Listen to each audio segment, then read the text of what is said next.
Magandang gabi po sa lahat, Luzon, Visayas, Mindanao, kung saan kayong dako ng mundo po tayo nagbabalik dito sa ating munting channel, Samuel Soriano TV29, para mag-discuss ulit ng another coins, at ito po ay ating hilig mangulikta ng barya. Kaya ho tayo nandito nagsisiling ng kanilang mga halaga, ang aking mga koleksyon. At magandang gabi po sa lahat ng aking mga subscriber, kung saan kayong dako ng mundo po, keep safe po sa lahat, in God bless. Maraming salamat sa lahat ng aking mga subscriber. Maraming salamat din po sa nanonood doon sa aking FB page. Ayan.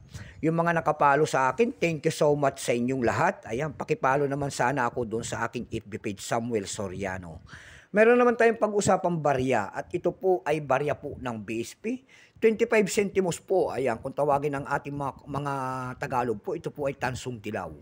Year 2000 ay Republika ng Pilipinas. Pagkatalikod po makikita natin ay isang imahe po ng year 1993. Ang pagtatag ng ating Bangko Sentral, hindi catwheel po, diyan po bumabase ang ating mga kolektor kung anong reverse o die ang isang coins.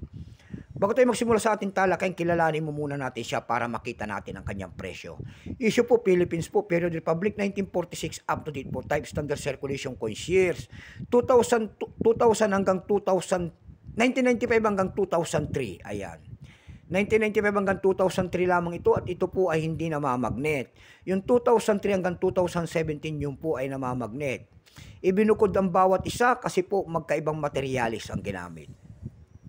Pero totally ang years dapat nito na BSP ito po ay year 1995 hanggang 2017.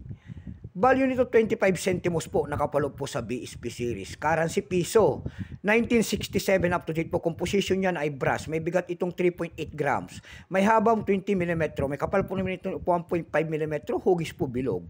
Orientation nito ay middle alignment. Number M-1682. Reference number KM-271. Sale of the Central Bank of the Philippines. Napakahirap ng magagilap ng kanyang presyo. Itong price, itong coins na ito. Year 2000 po. Ayan. Ito pong year 2000, ito po ay 14%. Wala pa pong may pakita ang ating Bangko Sentral kung ilang piraso ang ginawa sa barya na ito. Pero may price na po ito doon sa ating numista. Binigyan na po ng presyo ni Ginoong numista. Yung kanyang extra pine 17, almost uncirculated, 22 pesos. Yung kanyang uncirculated, 49 pesos po. Dako tayo sa Carousel PH. Sa Carousel PH naman po, mayroon tayo nakita nagbebenta doon ng 380 pesos. Ayan. Ayan lamang po ang aking may babahaging kanyang presyo, at wala na tayong mahagilap na kanyang price. So hanggang dito na lamang po, Luzon, Visayas, Mindanao, kung saan kayong dako ng mundo po. Keep safe po sa lahat, in God bless.